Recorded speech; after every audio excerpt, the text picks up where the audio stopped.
De nos colloques connaissent bien Jean de Pontcharrat, qui est un très ancien collaborateur déjà.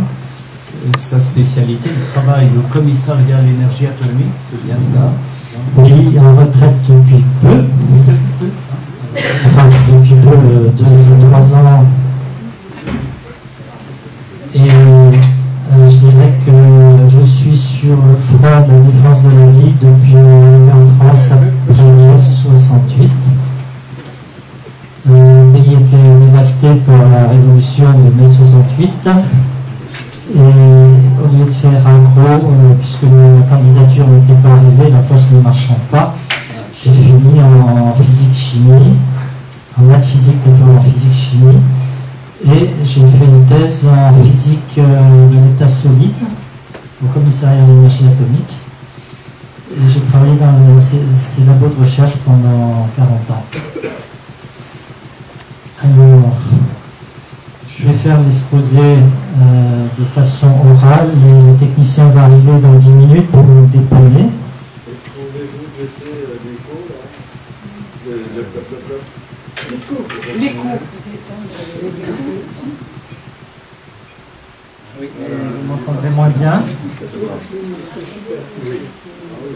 Le titre de l'exposé, c'est la dépénalisation au droit à l'avortement, de la dépénalisation au droit à l'avortement.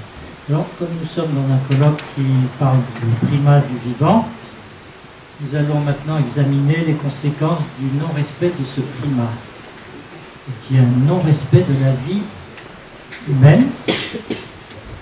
Et on verra que c'est que de la vie humaine, puisqu'on va défendre la vie des végétaux, la vie des animaux, et on ne respectera pas la vie humaine.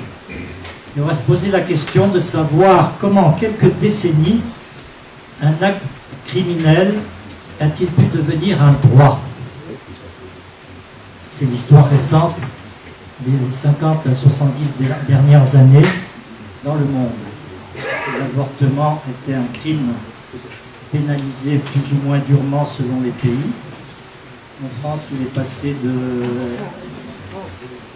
passible des assises à la correctionnelle jusqu'au crime d'État sous le gouvernement de Pétain. Donc le sommaire va aborder la culture de mort, une volonté perverse et universelle. Et quelles sont les manœuvres préliminaires et les tactiques? La mise en place, en troisième partie, dans les pays anglo-saxons, puis en France. Quatrième partie, les principaux acteurs de cette mise en place, les acteurs favorables et les acteurs opposés. Et en conclusion, le titre sera « La manipulation mondiale pour changer la société ». Et je vais parler en fait que d'événements et de faits vérifiables. C'est-à-dire que l'interprétation qu'on pourrait nous opposer en disant que nous avons un préjugé pro-vie ou un préjugé chrétien ou judéo-chrétien est parfaitement infondée. Parce que tout être humain sait que la vie est un don inestimable et sacré. Comme prologue, un mystère d'iniquité. Vous connaissez tous le non serviam de Lucifer et la promesse à Ève, vous serez comme des dieux. Donc Adam et Ève ont connu la chute originelle, entraînant maladie et mort. Il y a eu l'épisode Abel et Caïn, premier crime de Caïn tuant son frère. Ensuite, la lignée de Caïn s'étant détournée de Dieu, a commencé les cultes idolâtriques qui ont donné lieu au châtiment du déluge, avec seulement 4 familles rescapées. Évidemment, si dans votre subconscient, le déluge est un mythe, on ne peut pas comprendre l'histoire de l'humanité si on n'a pas le déluge comme repère incontournable. Donc les patriarches Noé, Abraham, les prophètes, incarnation du Verbe pour notre rédemption, le Fils de Dieu vient préparer la chute originelle et le refus du Messie par ceux qui auraient dû le recevoir comme le Messie, le Fils de Dieu. Ce qui a entraîné l'existence d'une contre-église pour mettre à bas le plan de rédemption qui se fait par l'Église du Christ.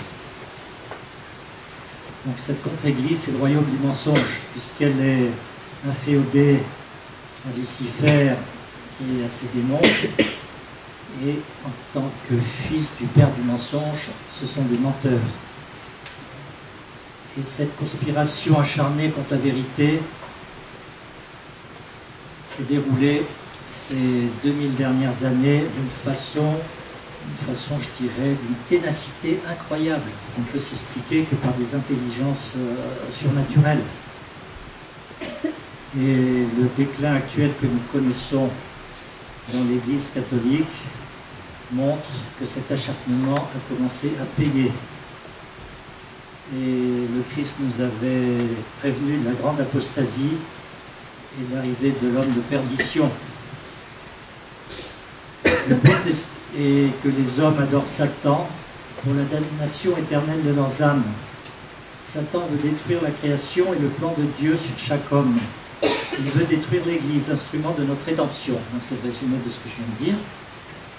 Donc si nous regardons les événements de ces 50 à 70 dernières années, nous avons une imposition planétaire de lois portant atteinte à la vie, et cette imposition planétaire relève d'une volonté universelle qui utilise systématiquement les mêmes tactiques. Ces tactiques sont pêle-mêle: diminution de la conscience morale des populations, campagne de presse, manipulation, mensonge, trucage, choix de cas dramatisés pour jouer sur les sentiments de l'opinion publique, vote des lois homicides dans les pays dits riches dans un premier temps, et financement massif d'associations ou d'organisations, initiateurs et propagateurs de mort. Ensuite, on va essayer de généraliser aux pays dits pauvres. Et pour éviter tout retour en arrière, diabolisation et répression des opposants à ce plan. Il ne faut pas se leurrer, dans les temps anciens, et en conséquence du péché originel, et après l'homicide d'Abel, les avortements infanticides et sacrifices humains ont toujours existé, toujours liés à l'idolâtrie, au culte de Satan, que ce soit sous le nom de Moloch, Baal, Bel, les dieux des Égyptiens, les dieux des Aztèques, des Incas. Et ce n'était jamais avec l'ampleur que nous connaissons aujourd'hui, qui est la véritable culture de mort, énoncée par Jean-Paul II dans son encyclique Evangelium Vitae. Donc la culture de mort, une volonté perverse et universelle. Pourquoi? Parce qu'elle est basée sur le refus du plan de Dieu sur l'homme. Ceci entraîne le refus de l'enseignement de l'Église. L'Église est d'origine divine. Donc on nie l'origine divine de l'Église. Ça a commencé il y a très longtemps par toutes les hérésies, et ensuite par le protestantisme qui a vraiment fait son cheval de bataille de la négation de l'origine divine.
excusez-moi, je continue.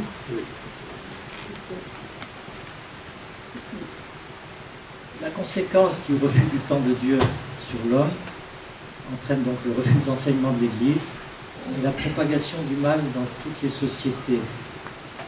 Le divorce, la contraception et l'avortement ont été des étapes décisives de ce processus. Et pour créer un terreau favorable à ces idées de mort, il a fallu préparer une société qui était plutôt une civilisation chrétienne avec une doctrine de l'Église extrêmement forte parce qu'elle était dite avec extrêmement de force par les pasteurs, les papes, les prêtres, les évêques. Donc les manœuvres préliminaires et les tactiques ont été mises au point dans les sociétés secrètes de toute espèce et de toute toile. Et le but était de créer la peur parmi les populations. La peur sur des événements ou des événements futurs ou des problèmes imaginaires, par exemple de surpopulation. Nous verrons d'autres mensonges. Donc le mythe de la surpopulation, c'est peut-être le plus fort, celui qui fait le plus peur. Les théories malthusiennes disant que nous ne pourrons plus nourrir les habitants de la planète d'ici à quelques années ou dizaines d'années sont parfaitement infondées. Le mythe rousseauiste du bon sauvage qui veut dire que l'homme était bon dès l'origine et que c'est la société qui le pervertit. Donc la société, ça peut être aussi l'Église. Donc on peut dire que l'Église manipule les hommes pour leur faire peur et les maintenir en esclavage. Dégradation de la dignité humaine, ça va de pair avec le refus de l'enseignement de l'Église. L'Église est présentée comme rétrograde. Et pour empêcher l'influence de l'Église sur les populations, on pourrit le moral de ces gens-là par les mauvais exemples et l'apologie des vices des élites, par les mauvais livres, les médias, toute la pornographie, tout ça dans ça, les drogues, toutes les pertes de repères sont faites pour décérébrer les pauvres jeunes pour qu'ils ne suivaient plus l'enseignement de l'Église. Pour cela, trucage des chiffres, mensonges, subversion du langage, tout est bon.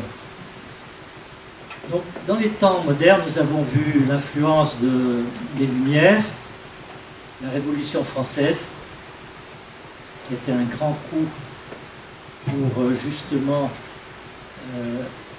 démolir l'influence de l'Église. Malthus, fin 18e, début 19e, avec ses théories de surpopulation et de survivance du plus fort, que Darwin reprendra plus tard, il était très marqué par Malthus. Toute la théorie allemande, la philosophie allemande, à partir de Luther, Hegel, qui donnait l'image d'un Dieu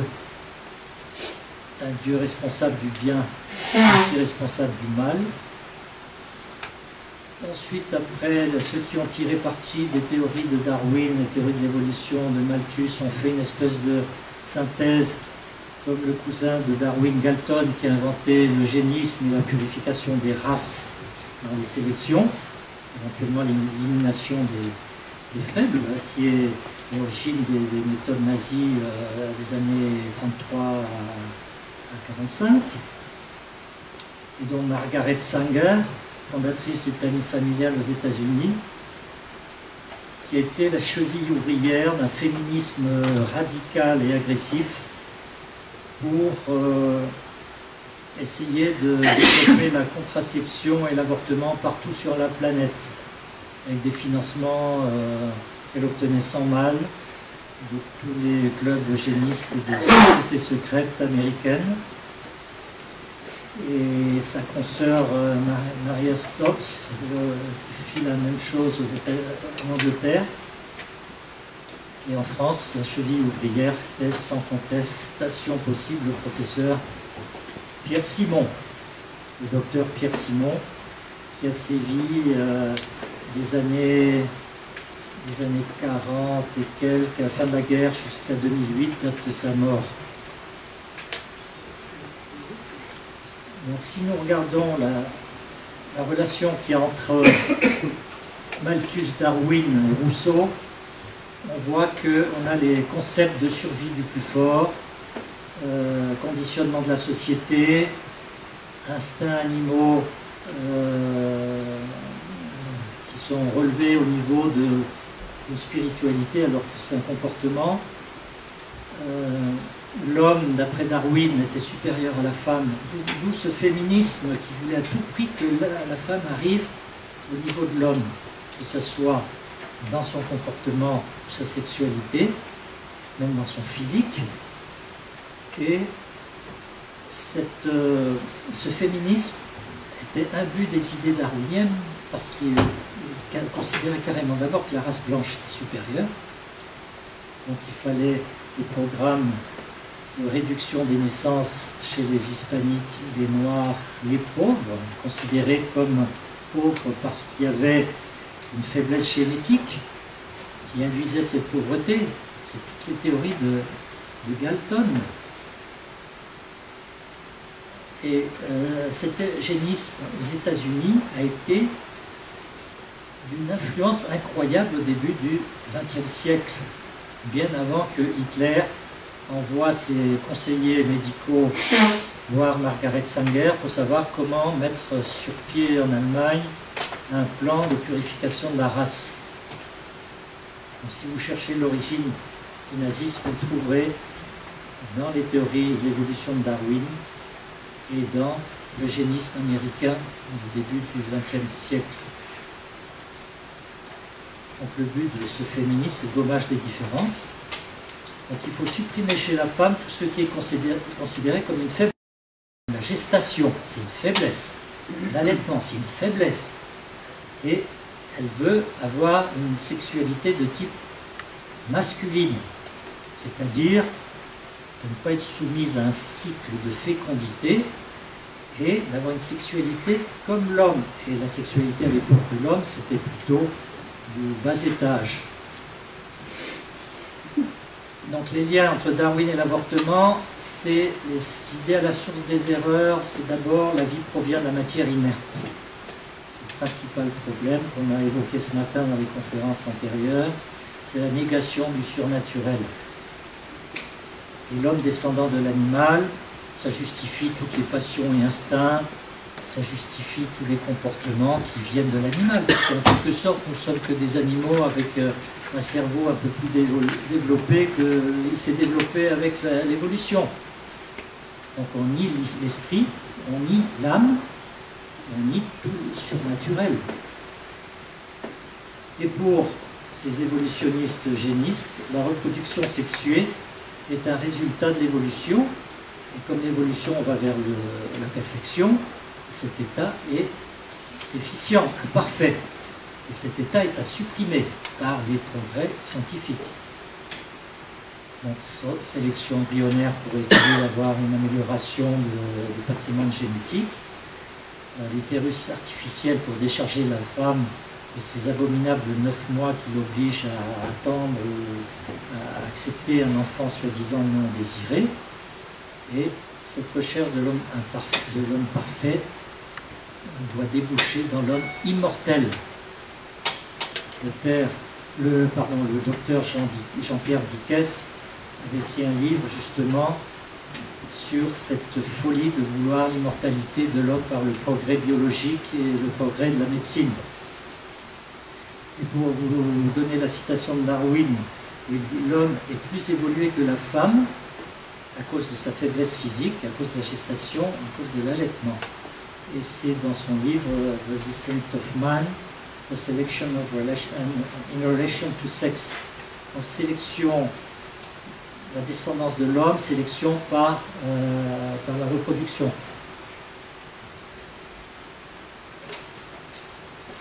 La deuxième personne qui a beaucoup influencé cette politique de mort, c'est Margaret Sanger, morte en 1966, fondatrice du planning familial, qui n'a écrit que des horreurs qu'on trouve toujours en librairie, sur par par exemple, Woman the New Race, la femme et la nouvelle race, où elle dit qu'il faut que les familles nombreuses, la meilleure chose qu'elles peuvent faire pour leurs enfants, c'est de les tuer.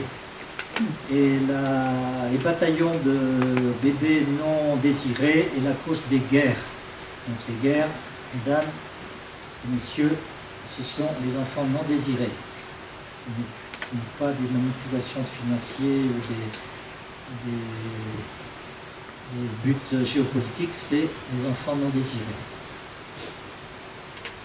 Donc elle propose la stérilisation ou l'internement des groupes dyschéniques, ceux qui ont une génétique qui les prédispose à la pauvreté, les prédispose à la folie, ou les prédispose au vice ou à l'alcoolisme. Donc ces gens-là, on les tue, on les stérilise, on les met dans des camps où ils travailleront sans pouvoir se reproduire.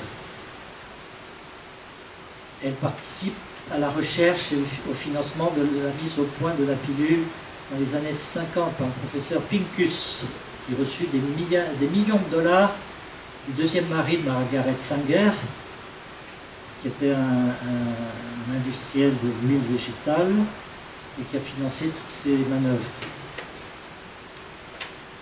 Donc les manœuvres préliminaires suivantes concernaient le trucage des statistiques et des chiffres. Par exemple, le docteur Nathanson, nous avons eu la chance avec le docteur Nathanson d'avoir un avorteur responsable de 75 000 avortements aux États-Unis qui s'est converti. Il s'est converti après avoir filmé le film Le Cri silencieux. Et d'athée juif qu'il était, il est devenu catholique et il a donné toutes les manœuvres et les complots contre la vérité dans cette affaire d'avortement. Donc, en Angleterre, les manœuvres préliminaires ont été peu nombreuses. Donc, pourquoi? Un fait important, c'est que déjà l'Église anglicane admet la contraception dès 1930. À l'époque, la pilule n'existait pas encore, mais toutes les contraceptions mécaniques et autres étaient très en vogue dans les élites anglo-saxonnes. L'eugénisme militant était aussi fort qu'aux États-Unis. Le féminisme radical très puissant. Les partis politiques, le corps médical, la presse, les intellectuels, l'opinion publique étaient déjà favorables à l'eugénisme, donc à l'avortement, à l'euthanasie, et les esprits étaient très imprégnés de théorie de l'évolution en Angleterre. Donc l'Abortion Act de 1967 passa comme une lettre à la poste, avec un délai de grossesse de 22 semaines. Est-ce que vous vous rendez compte de 22 semaines 22 semaines 22 semaines 24 semaines d'aménorrhée, donc d'absence de règles. Ça fait 8 mois. Nous verrons que malgré l'horreur que ça représente, l'avortement thérapeutique en France existait depuis 1955 et on pouvait avorter jusqu'à la naissance pour des raisons médicales. Et à partir de cette année 67, l'Angleterre devint une destination des femmes européennes désirant avorter dans leur pays où c'était encore interdit. Aux États-Unis, les manœuvres préliminaires ont été un peu plus longues. Il a fallu truquer les statistiques. Le docteur Nathanson parlait avec l'équipe d'avocats et d'eugénistes et de féministes de 1 million d'avortements clandestins. Parce que le but était de dire les avortements clandestins tuent les femmes parce qu'ils sont faits dans des conditions épouvantables d'hygiène. Ils avaient compté un décès pour 100 avortements, ce qui faisait 10 000 femmes par an qui mouraient soi-disant dans l'affreuse souffrance. Évidemment, ces chiffres sont imaginaires, étaient imaginaires. Ils ont monté l'opinion du point de vue sentimental avec le gros problème d'enfants non désirés. Qui peut dire qu'il désire un enfant quand il a des problèmes financiers ou autres, c'est pas le problème. L'enfant est là, on l'accepte et on l'accueille. Donc, la détresse des femmes, c'est encore une invention de ces sociologues génistes, féministes. Il y a vraiment des détresses, mais ils ne se sont pas attaqués aux véritables détresses de la femme. Ils n'ont rien fait pour que les véritables détresses économiques ou affectives ou psychologiques soient réglées. Ils ont proposé qu'une solution qui n'en est pas une, qui est de tuer leur bébé. Avec les montées, les manifestations, les procès, la violation délibérée des lois en procédant à des avortements déjà dans les cliniques et les hôpitaux, même les hôpitaux d'État. Donc les avortements clandestins, en fait, ils étaient déjà dans des conditions d'hygiène bonnes, puisqu'ils étaient faits dans les hôpitaux et les cliniques. Et le procès Roe versus Wade en 1973 concernait une jeune femme qui avait été contactée par des avocats du mouvement du planning familial américain, qui était enceinte de son 3e et qui avait prétendu, poussée par les avocats, qu'elle avait été violée, donc elle voulait avorter. Et que les lois d'avortement de son État interdisant l'avortement, elle était atteinte dans son droit constitutionnel de choisir son mode de vie. Et la Cour suprême a donné raison aux avorteurs en annulant toutes les lois des États pour remplacer par une loi générale qui permettait l'avortement jusqu'à la naissance. Et Henry Wade était l'attorney de Dallas qui s'opposait à ce que la loi soit changée. Cette Norma McCorvey n'avait pas été violée, premièrement. C'était un mensonge. Elle était divorcée, elle était enceinte donc de son 3e, et elle n'a pas avorté. Elle a accouché d'un bébé qui a été donné à l'adoption comme ses 2 frères aînés qui étaient donnés déjà à l'adoption.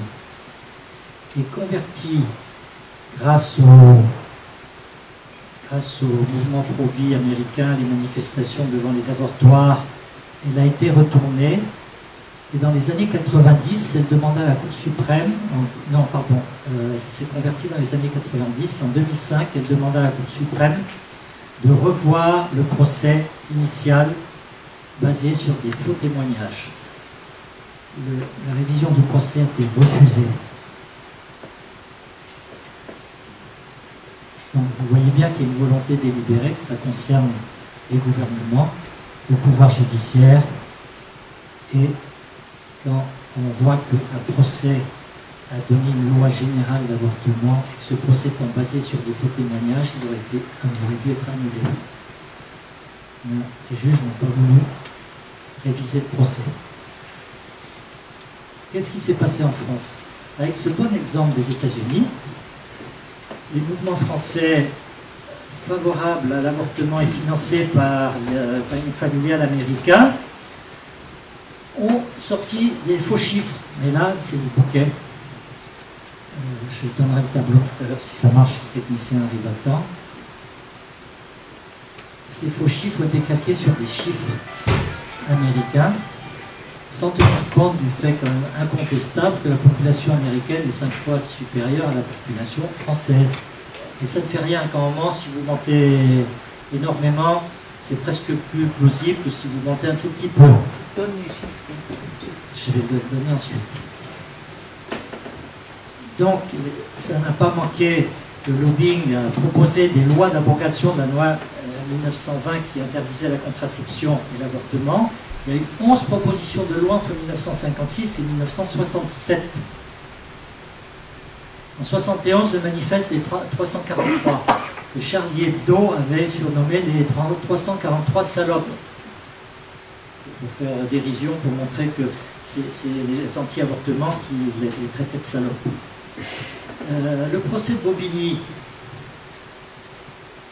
Gisèle Halimi qui défendait une jeune fille qui s'était fait avorter, c'est encore un faux viol. En fait, elle a été dénoncée par son petit ami qui voulait garder le bébé. Donc la mère de cette jeune fille qui l'avait poussé à l'avortement cherchait une faiseuse d'ange et d'autres pourvoyeurs de contact pour l'avortement sont passés en jugement en 1972, en novembre. Et là, nous avons eu des témoignages en faveur de la jeune fille acquittée tout de suite. Ensuite, la mère acquittée sous témoignage du docteur Millier, qui est un catholique, soi-disant fervent, mais qui était déjà pour la dépénalisation de la contraception et de l'avortement. En 1973, c'est complété par le manifeste des 331 médecins avorteurs qui se vantaient d'avoir fait des avortements clandestins et illégaux, qui normalement auraient dû passer en justice. Évidemment, les campagnes de presse massives à l'époque concernaient pas seulement les mouvements trotskistes et d'extrême gauche, Libération, mais aussi des revues dites catholiques, comme la revue Études des Jésuites, qui de 71 à 74 a publié des enquêtes pour justifier l'avortement, avec l'argument que le bébé à naître n'était pas un être humain. Il le devenait que s'il y avait un projet parental ou sociétal sur lui. C'est une espèce de tarte à la crème qui vient de très loin. Déjà, les penseurs talmudiques avaient dit ça il y a quelques siècles, qu'on était humain que si nous étions intégrés à une société pour avoir des relations. S'il n'y avait pas de relations, il n'y avait pas d'être humain. Donc avec cette tarte à la crème, nous avons vu les mentalités commencer à traiter l'embryon de tas de cellules, de tumeurs, de kystes, de tous ces termes qui sont aussi des mensonges. Et j'ai dit tout à l'heure que les prétendus avortements aux États-Unis et clandestins étaient faits dans les structures hospitalières. C'était la même chose en France. Les 331 médecins avorteurs, ils ne sont pas allés avorter dans une cave avec des aiguilles à tricoter. Ils étaient chefs de service aux chirurgiens, aux obstétriciens, aux gynécologues dans des hôpitaux et des cliniques privées. Ils faisaient des avortements presque vus au-dessus de tout le monde. Ça n'empêchait pas évidemment le planning familial, à partir de 67, d'envoyer des bateaux entiers de femmes se faire avorter en Angleterre.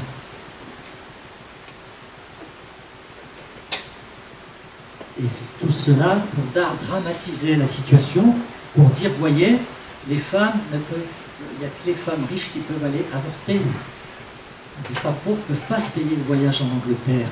Donc c'est épouvantable, c'est une injustice épouvantable.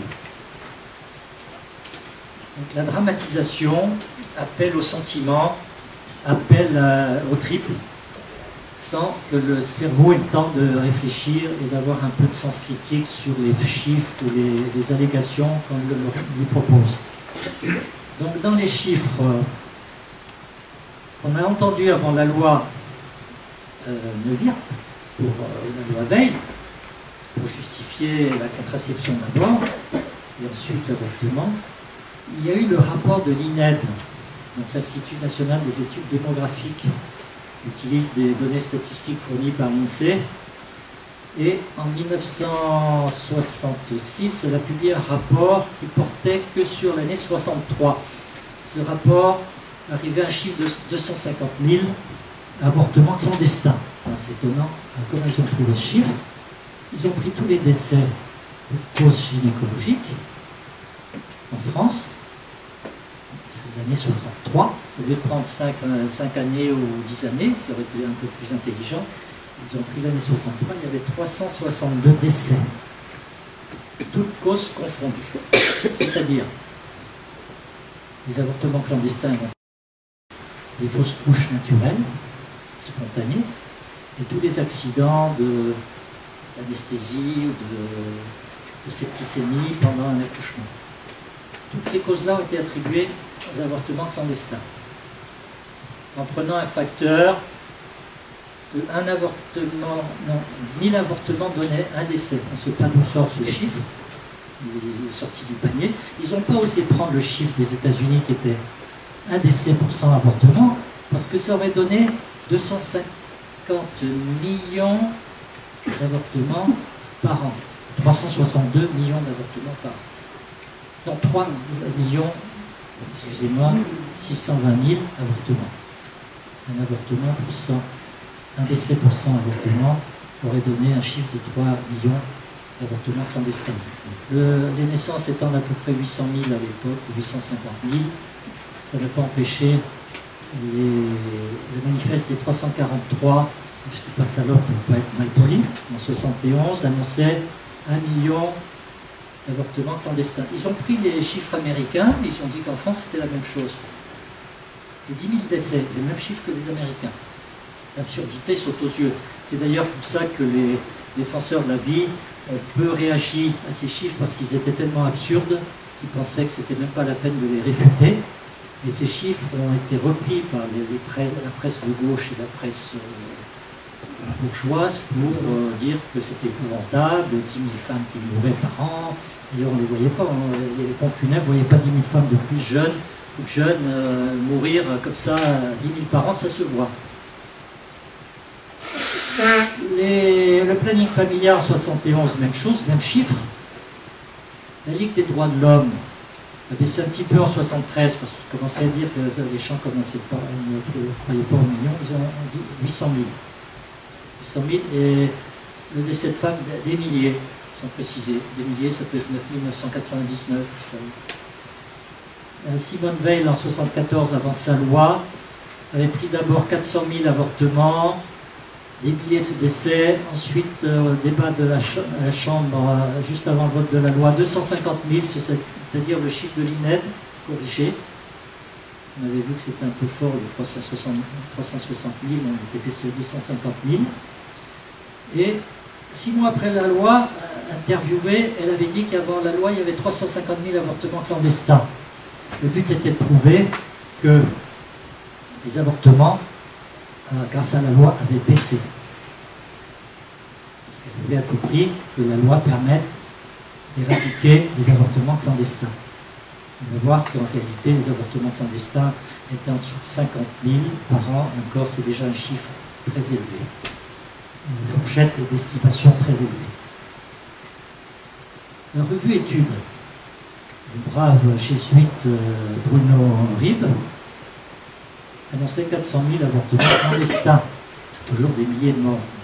On n'a pas plus de précision des milliers de morts. Et je répète, ces avortements clandestins, c'était pas fait dans des caves, c'était pas fait dans des étables, c'était fait dans les établissements hospitaliers, dans les cliniques clandestines du planning familial, qui étaient clandestines que parce qu'on voulait dramatiser, et les pouvoirs publics n'ont jamais rien fait, ou presque rien fait, sur les centres d'avortement qui se montaient en province, à Grenoble en premier, et à Paris ensuite. Les femmes allaient avorter dans ces centres. Ensuite, dans les manœuvres, nous avons la subversion du langage. C'est très important de faire croire aux gens que l'avortement est positif. Il y a toujours des termes positifs dans le langage des gens qui ont promu l'avortement dans tous les pays.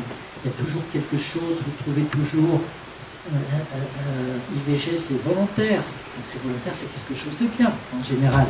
Le criminel, il peut être volontaire aussi, mais dans l'esprit des gens, volontaire, c'est un bon terme. Alors, déjà pour la pilule, mise au point par professeur Pincus en 1955 avec les financements de Margaret Sanger, et vendue en Allemagne dans les années 60, aux États-Unis dans les années 60, et en France à partir de la loi Neuwirth de 1967. Donc ils ont dit la pilule, c'est un médicament. Il faut que ça soit remboursé par la sécurité sociale. En fait, la pilule ne soigne rien du tout, à part les dérèglements hormonaux, mais on ne parlerait pas à ce moment-là de pilules, parce que les dosages n'ont pas besoin d'être les mêmes. Stérilet, c'est un contraceptif. Et ben non, la réalité, c'est que c'est un abortif à 100%. Et quand commence la vie, au début, on dit à la naissance, alors que ça commence à la conception, on le sait depuis très longtemps, du point de vue médical et du point de vue moral. D'autres ont dit à la nidation, c'est-à-dire entre 12, 14, 15 jours après la fécondation, donc avant que tout se permette, puisque la vie commence après. Donc on n'arrête pas une vie puisqu'elle n'existe pas. les loges maçonniques étaient dites laboratoires de la société, laboratoires pour les lois de progrès, alors qu'en fait, ce sont des laboratoires pour la destruction de la société et de l'Église. Maternité heureuse, c'est le nom d'association fondée après la loi Neuwirth, pour demander l'avortement libre. Heureuse, maternité heureuse, alors qu'il s'agit d'empêcher la maternité. L'association Choisir, c'est choisir la mort du bébé. Il n'y a pas le choix, hein. Quand vous allez au planning familial, ils ne vont pas vous dire vous allez accoucher sous X, vous allez garder le bébé, vous allez le donner à l'adoption. Non, vous allez avorter. Et on vous met dans l'entonnoir tout de suite. Vous n'avez pas d'échappatoire. Santé reproductive. Santé, c'est positif. De quoi il s'agit? Santé reproductive, il y a tous les organismes onusiens, l'OMS, l'UNICEF, tous les ONG qui militent pour la contraception et l'avortement dans les pays pauvres. C'est l'avortement, stérilisation, vaccin anticonceptionnel, etc. Contraception d'urgence. Contraception, non. Pilule abortive. Ah, merci. Non, c'est ça. Pilule abortive.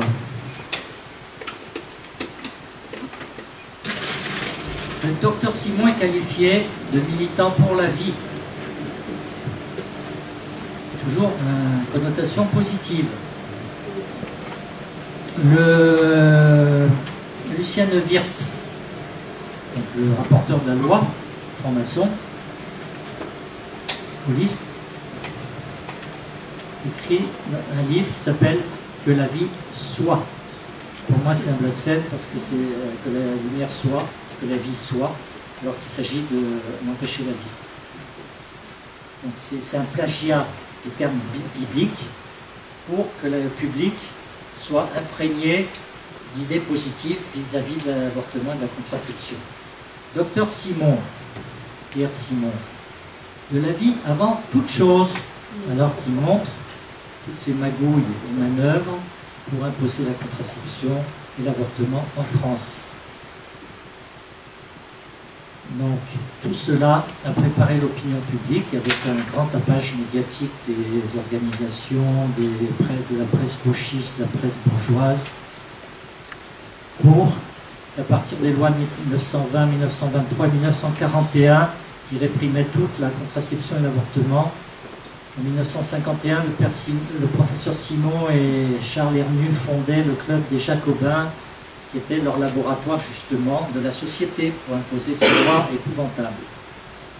En 1954, le congrès maçonnique Littré à Genève, le groupe maçonnique Littré à Genève est fondé toujours dans ce but-là, pour internationaliser l'action en France et en Europe. En 1955, la personne ne le sait, autorisation de l'avortement thérapeutique jusqu'à la naissance. Donc, ceux qui faisaient des avortements clandestins avant la loi de Veil, promulguée en 1975, passaient la plupart des avortements sous le nom de ITP. À l'époque, c'était ITP, maintenant c'est IMG, avortement thérapeutique, interruption thérapeutique de grossesse, pardon. Ou alors curettage, fausse couche naturelle, et tout ça passait sans problème les contrôles, soi-disant, des agences de santé. En 1956, la fondation de l'association Maternité Heureuse, affiliée en 1958 déjà à l'IPPF, c'est le planning familial américain, c'est une fédération des plannings familiaux du monde entier, et ils ont commencé à recevoir des financements relativement importants de ces organismes.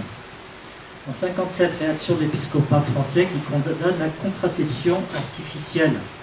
En 1957, c'est amusant, le Parti communiste, influencé par la femme de Thorez, condamne le birth control parce que c'est du capitalisme néo-malthusien et que ça masque les crimes des Américains, des capitalistes américains. Donc ça a changé ensuite, évidemment, ils ne sont pas restés très longtemps anti-avortement. Donc à ce moment-là, il y a eu un rapprochement avec l'Église catholique pour s'opposer à l'avortement. C'est quand même surprenant. L'épiscopat français était déjà très attiré par le marxisme. En 1960, Maternité Heureuse est fondée et qui devient le mouvement français du planning familial.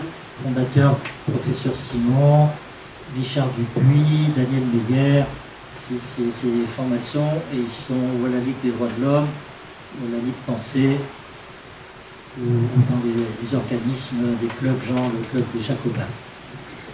En 1961, le planning familial ouvre des centres d'avortement à Grenoble. Docteur Henri Fabre, qui a eu quelques ennuis avec la justice, mais il a été relaxé. Et à Paris, contraception et avortement, dit clandestin, mais je vous ai dit que ce n'était pas du tout clandestin. Le Conseil de l'Ordre en 1962 est hostile au contraceptif.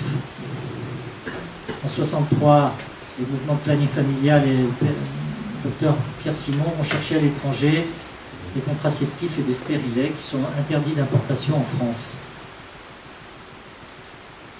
En 1964, le Conseil national des églises réformées de France autorise la contraception, un peu comme les homologues anglicans, pour les couples mariés d'abord, et ensuite, en fonction de la conscience des époux, que l'avortement est une décision grave, mais en cas de problème grave, les époux devaient choisir entre un moindre mal.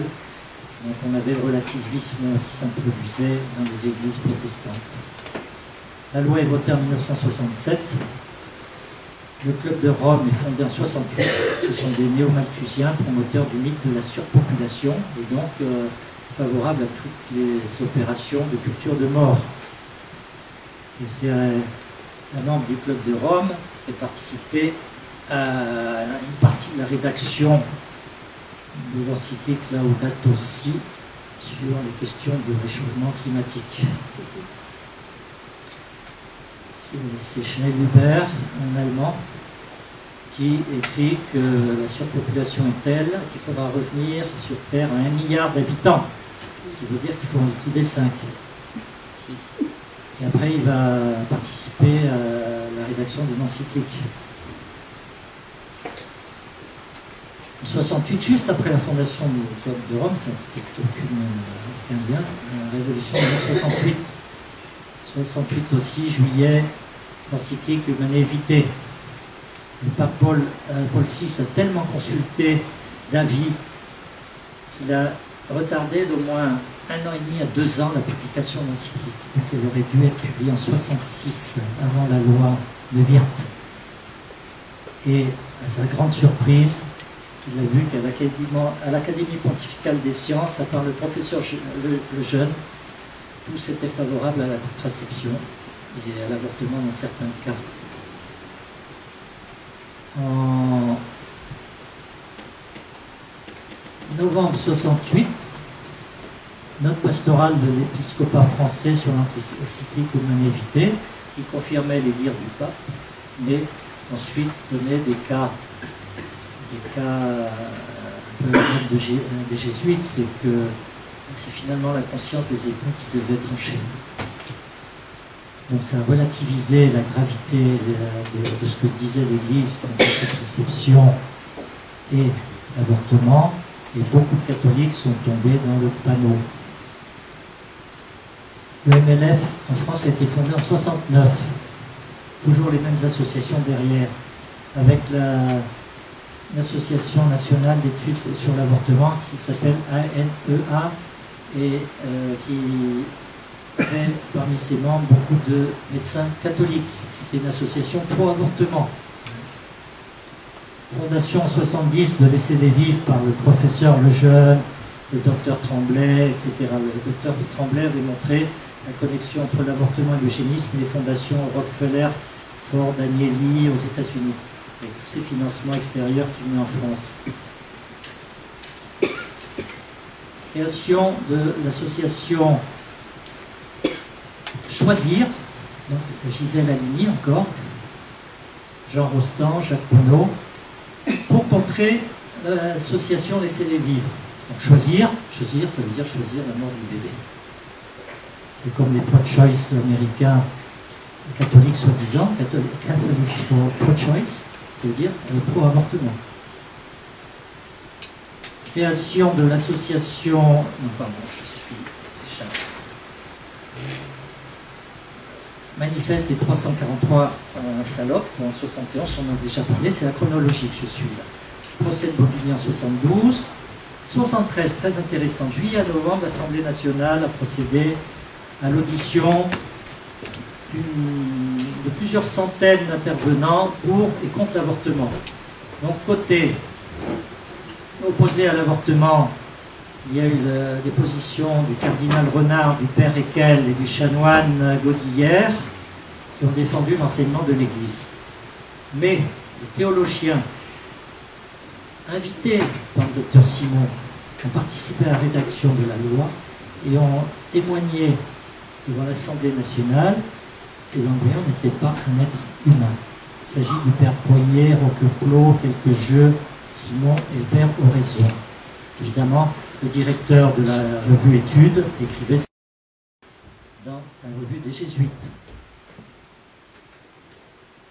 Donc il a été très facile au docteur Simon de faire croire au député Simone Veil à donner cet argument, c'est que la doctrine de l'Église sur la question n'était qu'une opinion contingente. Et la preuve, c'est qu'il y avait des catholiques, dont des théologiens, qui n'étaient pas du tout d'accord avec cette doctrine de l'Église. Vous voyez, l'autorité morale de l'Église a été rabaissée.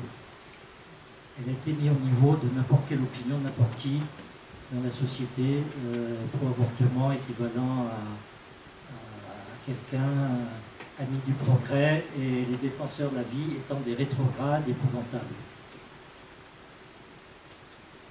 Alors, comme il y avait beaucoup de réactions de médecins, de manifestations contre l'avortement, en 1973, les mouvements du pays familial du MLF, du Parti communiste, des syndicats de gauche et des groupements de médecins pour l'étude d'observation de santé ont créé le MLAC, Mouvement de libre avortement et contraception. Le MLAC, ça sonne fort, ça sonne anarchiste. En 1973, surprise, introduction de l'éducation sexuelle au collège et au lycée sous le ministère de Santé de Jean Foyer, qui est un opposant farouche à l'avortement. Là, je crois qu'il n'a pas bien vu venir ce sous-marin, cette torpille. Il a signé le décret ou la circulaire qui permettait cet enseignement, qui restait facultatif, mais qui a été immédiatement mis en place par la plupart des enseignants dans les lycées d'État.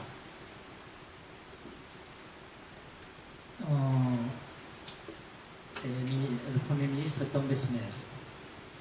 En 1974, contraception accessible aux mineurs, remboursée.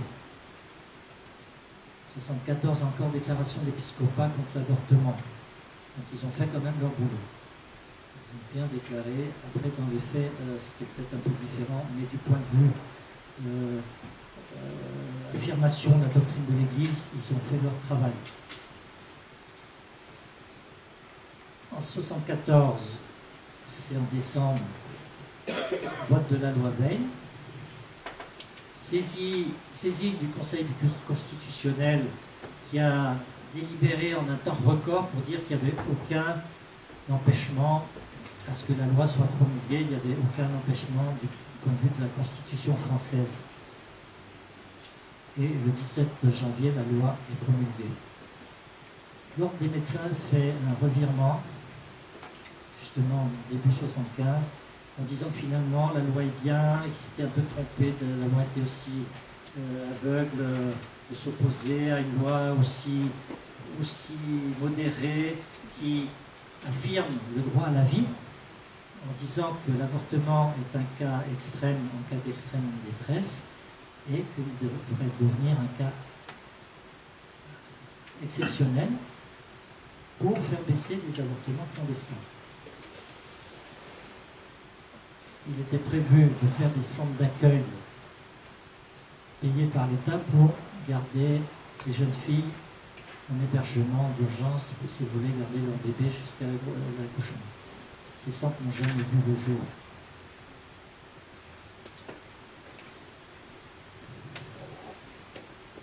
La loi Pelletier en 1979 rendra définitives les dispositions de la loi Veil qui étaient votées pour 5 ans.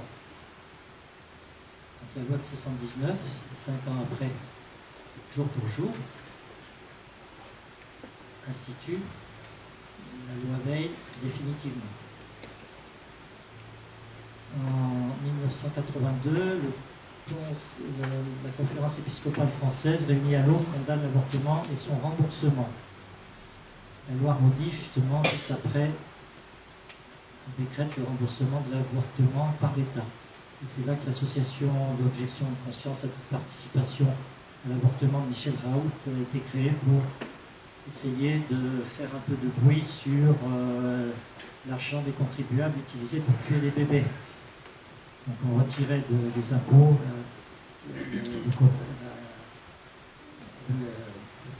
la partie du budget, le rapport entre le budget de l'État et les budgets qui étaient attribués à l'avortement, on enlevait de nos impôts. Ça faisait des sommes ridicules de quelques francs, et ça énervait énormément l'administration fiscale, qui a poursuivi de façon incroyable les gens qui retenaient il y a quelques dizaines de francs. Ce tout petit, en 86, ça a été créé par le docteur Dorn, une décision de laisser les vivre. La trêve de Dieu en 88 pour faire une action un peu plus musclée à la mode américaine, c'est-à-dire intervention dans les cliniques d'avortement et les hôpitaux, sans dégâts malgré la propagande des avorteurs. Il n'y a jamais eu de dégâts, il y a juste éruption s'ils pouvaient dans la salle d'opération. Évidemment, il y avait un problème de stérilité qui n'était plus assuré, mais il n'y avait jamais dégradation de matériel comme le planning familial avait prétendu. Alors, en 88, après la création de Trêve de Dieu, vente autorisée de la fameuse RU 486 du docteur Émile Beaulieu, de son vrai nom Blum. Vous voyez ce que je veux dire. Les rues 486, c'est Mifégine. Docteur Simon était une famille alsacienne juive aussi. Première opération sauveteur en 90. Au début, les pro-avortements étaient tellement surpris qu'ils n'ont pas réagi pendant 1 an et demi, 2 ans. Et ensuite, ils ont commencé à parler de commandos violents qui agressaient les infirmières, les médecins, les femmes qui allaient avorter, qui faisaient une torture psychologique envers ces pauvres personnes. Et nous avons eu création d'abord du CADAC, collectif d'associations de défense de l'avortement et de la contraception, réunissant des anarchistes jusqu'à des chrétiens progressistes. Et pour contrer la pilule RU 486, la OCPA avait saisi le Conseil d'État qui avait dit dans une décision que l'avortement était conforme à la Convention universelle des droits de l'homme. Un peu comme l'affaire Vincent Lambert, le Conseil d'État avait décidé qu'il fallait le tuer parce qu'il n'y avait aucun problème par rapport aux droits de l'homme. 91, l'autorisation de publicité des contraceptifs, parce que curieusement, les lois antérieures n'avaient pas aboli certaines dispositions de la loi de 1920. Par exemple, l'interdiction de la publicité sur les contraceptifs. Et ça a été évidemment autorisé en 91. On est étonné que ça soit aussi tardif parce que Mitterrand était au pouvoir en 81. Ils auraient pu le faire 10 ans avant. La loi Neyers, qui est une loi sur mesure pour réprimer et pénaliser le délit d'entrave à l'avortement. En même temps, elle dépénalisait l'auto-avortement, c'est-à-dire que la loi Veil ne prévoyait pas le cas où la femme s'avortait elle-même. C'était toujours un délit. Donc là, on a enlevé encore un garde-fou. On renouvelle à la conférence épiscopale française en 95, on renouvelle la condamnation de l'avortement. Juste avant l'encyclique Evangelium Vitae. Donc ils savaient que l'encyclique allait sortir, donc ils ont fait un petit papier contre l'avortement juste avant. donc ça tombait bien. En 1999, le Norlevo, qui est contraceptif dit d'urgence, en fait c'est une pilule abortive, a été mise à disposition partout, même dans les infirmeries scolaires. 2001, la loi Aubry passe le délai de grossesse de 10 à 12 semaines pour avorter, c'est-à-dire 2 semaines de plus. Suppression d'autorité parentale pour les mineurs, obligation pour les hôpitaux publics de pratiquer 30% d'activité totale dans les services pour l'IVG, c'est-à-dire on voulait 70% d'accouchement et 30% d'IVG. Sachant qu'actuellement on est à 25% d'avortements, donc ils voulaient vraiment augmenter les avortements. C'est obligatoire pour les chefs de service. Sinon ils perdaient des subventions et ils étaient sanctionnés. En 2004, l'avortement est permis aux médecins en ville par la pilule RU 486 mifégine. En 2012, on rembourse l'avortement à 100%, qui était une promesse électorale de François Mitterrand. Et on rémunère beaucoup mieux les avorteurs qui ont beaucoup plus à faire un avortement qu'un accouchement. En fait, il y a une certaine lassitude des médecins plutôt jeunes qui arrivaient après les fanatiques des années 60. La génération des tueurs vieillissait, et les jeunes médecins n'étaient pas tellement chauds pour massacrer et faire de la boucherie. Donc, dans certains services comme à Grenoble, puisque mon épouse est allée voir, était présidente d'une association pro-vie, allait voir le chef de service, qui lui avait dit évidemment, c'est pas très motivant, donc les médecins qui font les avortements font aussi des accouchements. Imaginez une femme qui accouche, qui apprend que c'est le médecin qui vient d'avorter à côté, qui vient d'accoucher. Bon, pour que le moral de ces braves médecins ne tombe pas au plus bas. Et j'avais vu avec le docteur Dor, le chef de service au début de l'association SOS Tout Petit, à Grenoble, qui nous avait reçu gentiment au service parce qu'on venait de discuter, on ne venait pas s'enchaîner, on ne faisait pas... Et il nous avait dit tranquillement, catholique pratiquant, écoutez, d'abord... Pardon? Mais je ne sais pas ce qui se passe, il y a un problème de micro.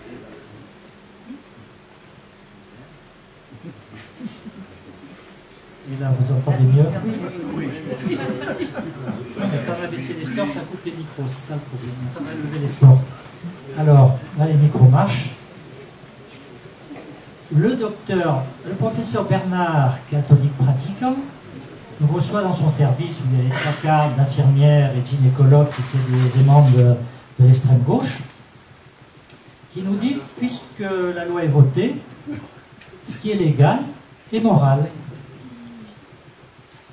On était tellement assis par terre qu'on n'a pas réagi tout de suite et j'étais obligé de lui écrire une lettre ensuite posément pour lui expliquer qu'il y avait un petit problème. Mais c'est exactement ça.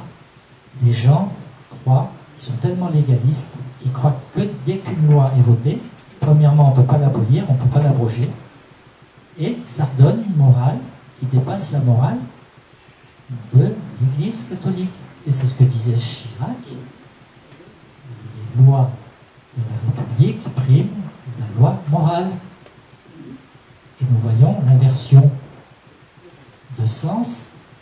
La moralité, c'est plus une vérité transcendante qui impose un comportement, c'est l'État qui décide ce qui est moral. D'ailleurs, il appelle même plus moral, il appelle ça éthique et non éthique. Est-ce que ça va dans le sens de la science, c'est éthique? Est-ce que ça ne va pas dans le sens de la science, ce n'est pas éthique? Mais l'Église n'a plus aucun poids dans le débat. Au contraire, elle est stigmatisée de garder toujours sa position intransigeante et pour la vérité. Donc après cette histoire de remboursement des avortements augmentés pour ces pauvres médecins qui commençaient à déprimer, la RU 486 arrivait très à point pour trouver une alternative où n'importe qui pourrait donner les pilules abortives et la femme se débrouillait chez elle pour saigner et perdre son bébé. Il compte beaucoup là-dessus parce que le recrutement baisse énormément.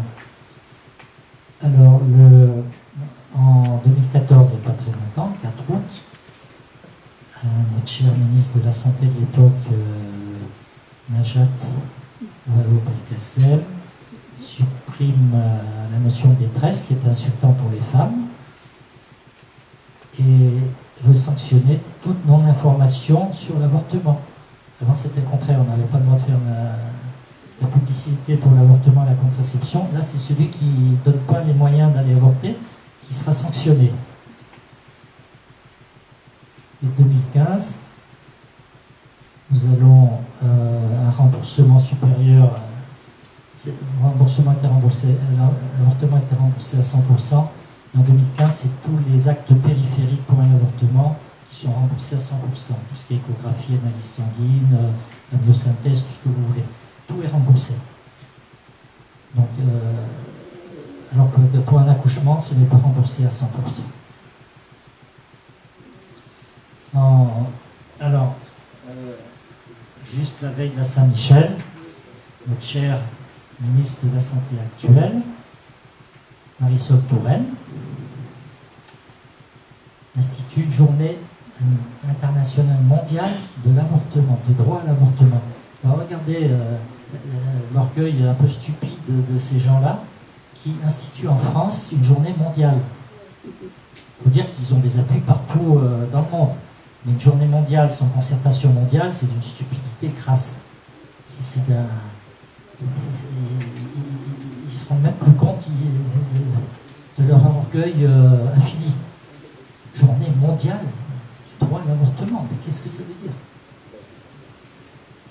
Et nous voyons que le divorce, la contraception, l'avortement, les manipulations génétiques, la PMA, GPA, la théorie du gender, le mariage homosexuel, ne sont que des manifestations de l'avancée et de l'invasion de la culture de mort sur notre planète.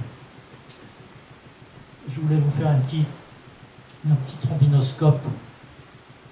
C'est pas que je veux imiter quelques magistrats du palais de justice de Paris avec leurs murs, mais quand on étudie l'histoire, en général, pour bien fixer les noms et pour fixer des dates, on met le portrait de la personne en cause dont on parle dans les reconstitutions historiques.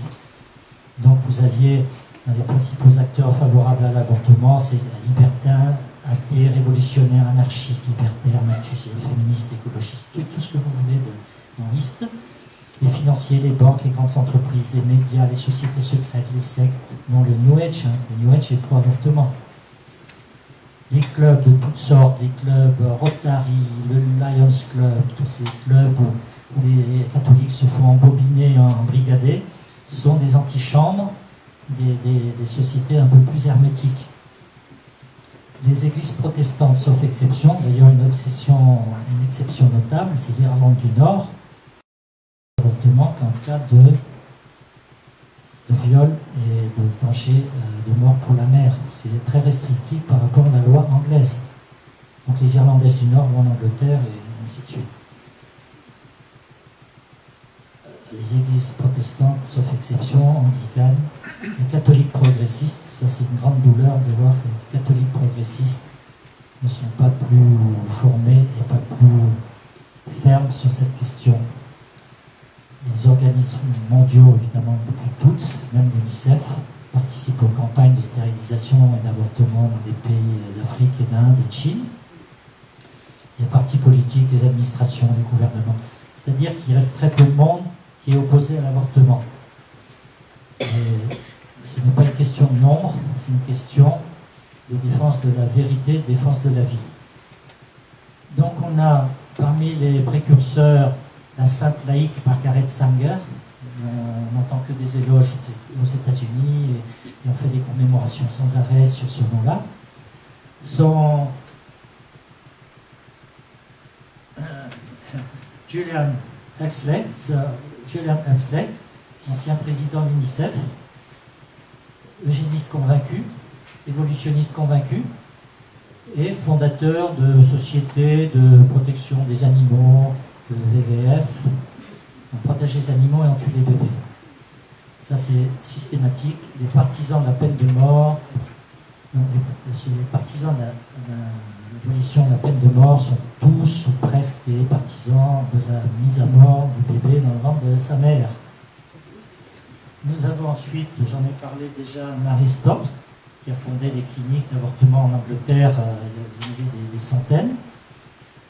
Son mari, alors son nom va vous dire quelque chose, Humphrey Rowe. Rowe, c'est le nom choisi comme pseudonyme par Madame McCorvey, qui a été à l'origine de la légalisation de l'avortement aux États-Unis. Donc c'est le mari de Mary Stopes qui finançait les activités de sa femme. C'est pas neutre.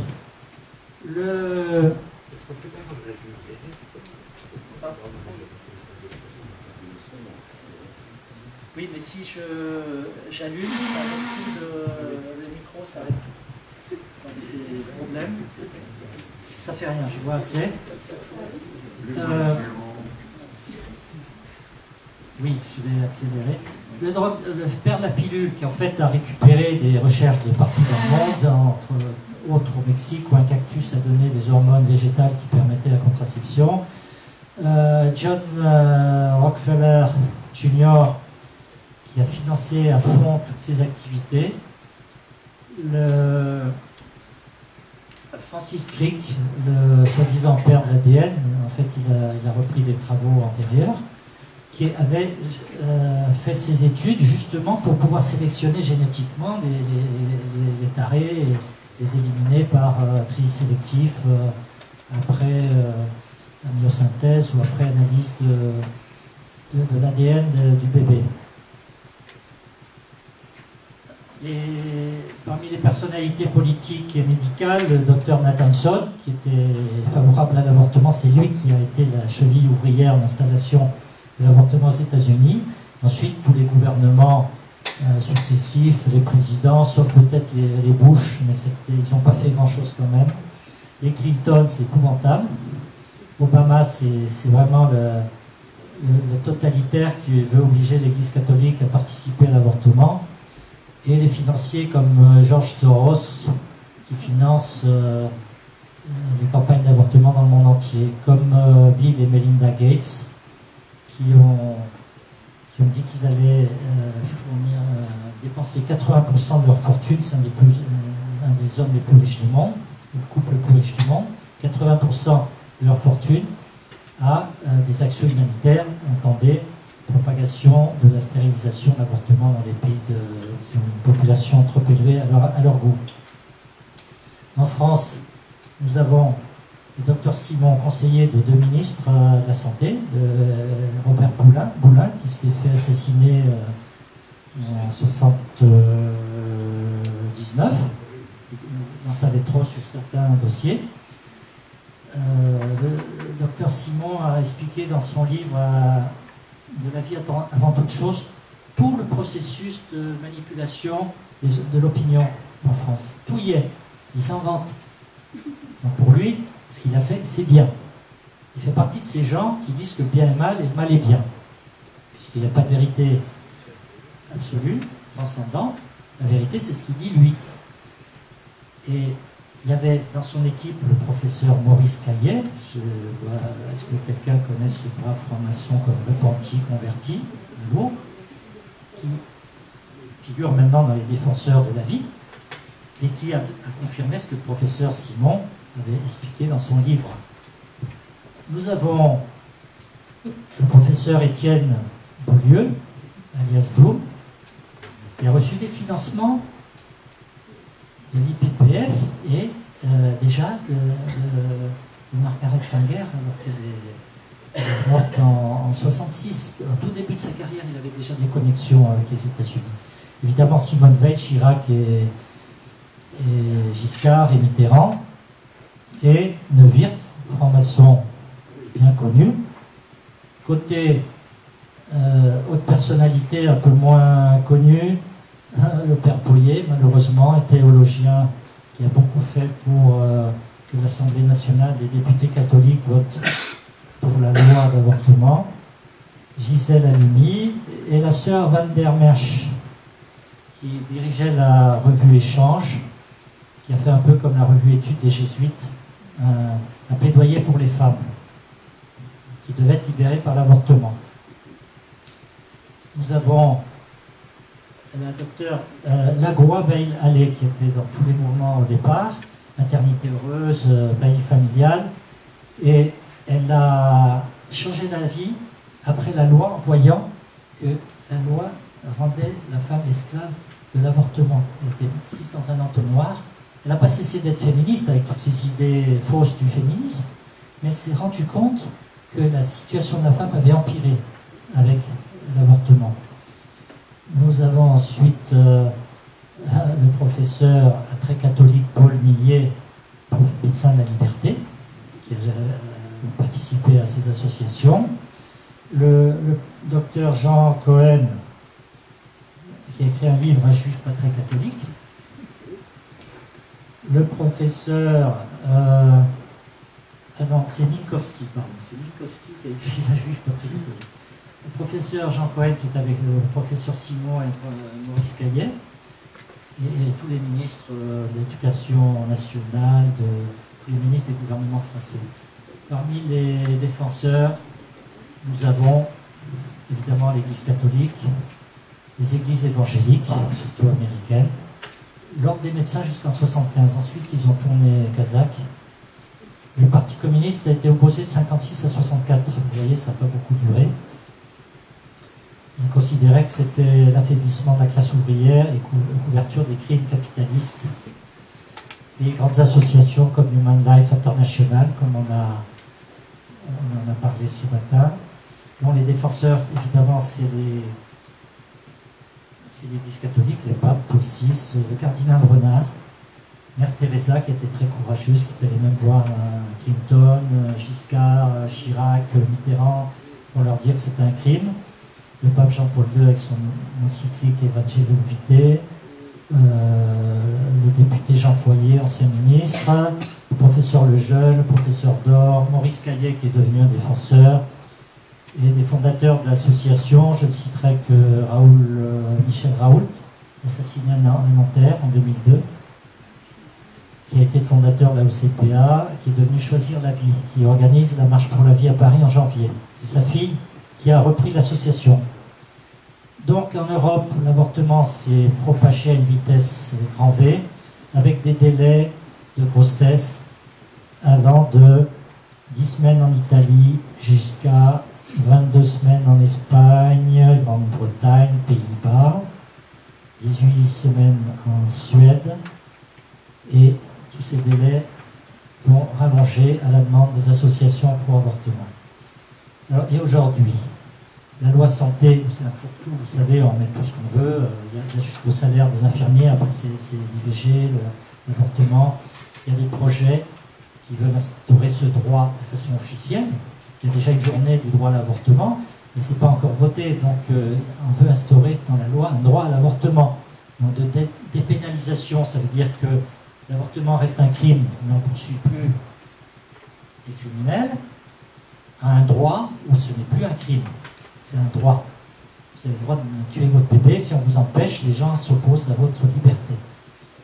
Et on s'attaque à l'objection de conscience des médecins et des sages-femmes, sachant que les pharmaciens n'ont toujours pas d'objection de conscience. Et même aux élections européennes, le Front de gauche avait mis dans son programme avortement libre et gratuit partout en Europe. C'est déjà le cas. Et donc, de la couverture de Paris Match, après la loi Neuwirth, on voyait une maman embrassant son beau bébé grâce à la contraception, parce que l'enfant était désiré, et un enfant quand je veux, si je veux, à la campagne épouvantable de ces jours-ci, de l'IVG, c'est mon droit. On voit les tatouages sur les épaules nues de jeunes filles, un scandale absolu. Donc tout cela, c'est une attaque tous azimuts de la cellule de base de la société, la famille. La famille, c'est la petite église. L'église est formée de famille. Donc toutes ces campagnes de pourrissement par la drogue, la pornographie, tous les empoisonnements par les médicaments, les pesticides, tout ça vise à casser la volonté des populations pour pouvoir les mener à l'abattoir quand ils considéreront que nous sommes 5 milliards de trop. Je crois qu'on sera aux premières loges pour passer à la casserole ceux qui sont opposés à l'avortement. Alors, les remèdes, évidemment, ce n'est pas désespéré. Jean-Paul II disait « Elle n'a donc aucune raison d'être, cette espèce de mentalité défaitiste qui tend à considérer que les lois contraires au droit à la vie présentent un caractère inéluctable et sont désormais presque une nécessité sociale. » Donc ceux qui disent que la loi ne peut pas être abrogée sont complètement dans l'erreur. Et évidemment, l'appel à une aide surnaturelle parce que la situation est vraiment dramatique. La pyramide des âges en France montre un creux de 250 000 déficits de naissance à partir de 75. Donc c'est plus une pyramide, c'est une falaise avec un surplomb. Plus de renouvellement des générations, malgré les chiffres d'INSEE et d'INED qui dit qu'on est encore à 1,9 enfants par femme. C'est faux, puisqu'on compte tout le monde, même les populations immigrées qui ont beaucoup plus d'enfants, un taux de fertilité bien plus élevé, alors qu'elles ne sont pas françaises. Normalement, on devrait tenir compte que du taux de fertilité des Françaises, il est en dessous de 1,6. On n'est pas loin de l'Allemagne, 1,2, l'Italie, 1,2, l'Espagne, 1,4, 1,2 selon les chiffres. C'est épouvantable. Les retraites par répartition ne pourront plus fonctionner dans 2 à 10 ans selon les pays. Ils sont en cessation de paiement. Les générations jeunes ne peuvent plus supporter le poids de la retraite par répartition. Donc la solution est toute trouvée. On va euthanasier les inutiles, les vieillards, les retraités, on va faire du ménage. Voilà. Il faut s'unir et soutenir les associations qui combattent la culture de mort. Ne pas hésiter, donnez pas au Téléthon, ça je vous assure que c'est une grosse bêtise. Donnez plutôt à des associations de défense de l'enfant net ou qui aident les femmes à garder leur enfant. Même si elles en sauvent un, ce bébé sera peut-être plus tard dans les rangs de ceux qui rétabliront la vérité dans cette société, sur cette terre, bien que ça soit surnaturellement que ça viendra. Il faudra quand même des outils et des éléments, des canaux par lesquels passer ce que Dieu veut faire pour nous sauver. Donc en Chine, ce ne sont pas les naissances qui sont devenues clandestines. Avec les avortements obligatoires, ce sont les naissances qui sont devenues clandestines. On a droit à un enfant, quelquefois 2 enfants dans les campagnes isolées. Et si vous en avez 2, on vous force à l'avortement, vous avez des amendes colossales.